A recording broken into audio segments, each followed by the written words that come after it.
If the United States is attempting to get other countries to purchase these so-called 100-year non-tradable zero-coupon bonds, there's only one possibility.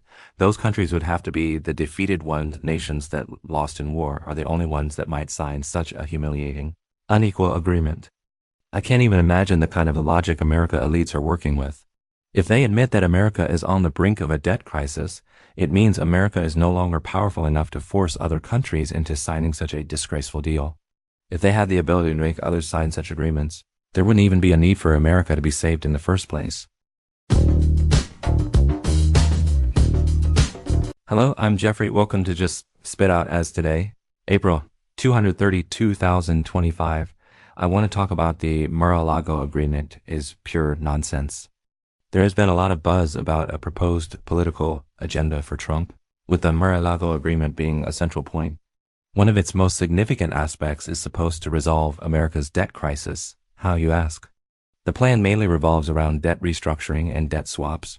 The main idea is to have other countries buy 100-year, non-tradable zero-coupon bonds. Honestly, reading that part left me completely dumbfounded. It goes against every basic principle of finance. Let's take a look at the supposed Mar-a-Lago agreement itself. It was proposed by Stephen Millen, the chairman of Trump's Economic Advisory Committee, in a report from November 2024. The idea behind it is to restructure the global trade system. Here's a quick rundown of its main points: debt restructuring and America debt swaps, proposing that foreign-held America Treasury bonds be swapped for 100-year non-tradable zero-coupon bonds to ease America's debt interest burden. There's also a plan to reassess America gold reserves and assets like Bitcoin, bring them into a sovereign wealth fund to improve America's fiscal situation. There's a focus on devaluing the dollar and coordinating exchange rate policies, encouraging the dollar's decline while asking major trading partners like the euro, Japanese yen, and RMB to appreciate, which would boost U.S. manufacturing competitiveness by renegotiating international financial agreements. The aim would be to encourage foreign central banks to sell some of their dollar reserves, pushing up their own currencies while shifting remaining reserves into ultra-long-term U.S. Treasury bonds. The idea also includes dividing the world's economies into different tariff blocks based on cooperation with America, with differential tariff policies. Countries accepting debt swaps or increasing security spending would enjoy lower tariffs, while those that don't would face higher ones. NATO allies would be required to boost their defense spending from 2% of GDP to 5% in exchange for trade benefits to relieve America's military burden. The sections on tariffs and defense spending align quite closely with current developments, adding some credibility to the rumored Mar-a-Lago agreement. But honestly, the core idea using tariff wars and trade deals to get other countries to buy 100-year non-tradable zero-coupon bonds still feels absurd, like pure nonsense. Sometimes I feel like Americans have been so used to living in a world of hegemony that they just think everything should stay the same. It's like they believe they can dominate the world and whatever they say goes. According to this supposed Mar-a-Lago agreement, they've even created something called the 100-year non-tradable zero-coupon bond, which is just beyond belief.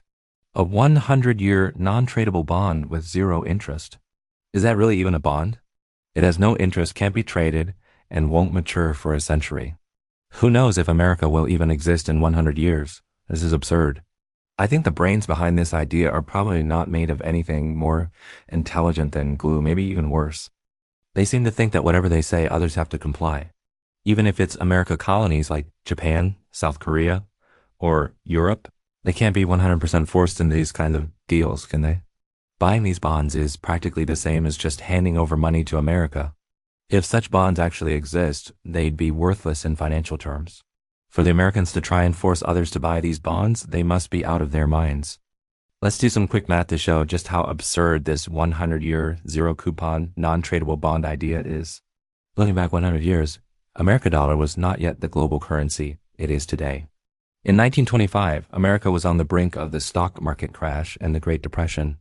It wasn't until 1944, after World War II, that the Bretton Woods system was established.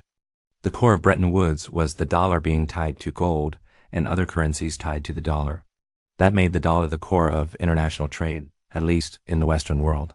At that time, gold was valued at $35 an ounce, but by the 1970s, the Bretton Woods system had already collapsed.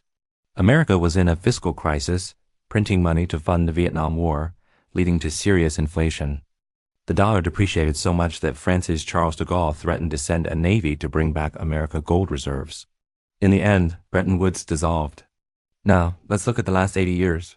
Back in 1944, 1 ounce of gold was worth $35. Today, the price of gold in New York futures is over $3,300 an ounce. That means in less than 100 years, the dollar's value in terms of gold has depreciated by nearly 100 times. So, if any country has even a bit of common sense, they would know that a 100-year zero-coupon U.S. bond, which could easily depreciate by 100 times, is something they would want to sell off the minute they got their hands on it. And if America adds a restriction that it's non-tradable, well, then it's essentially just a worthless piece of shit. Buying a $1 trillion bond now, and in 100 years it's worth 1/100th of that. That's just $100 billion, basically a bad joke. If America is seriously trying to get other countries to buy these so-called 100-year, non-tradable zero-coupon bonds, there's only one possibility. They're the defeated ones. Only a defeated country, one that lost a war, could possibly sign such a humiliating, unequal agreement.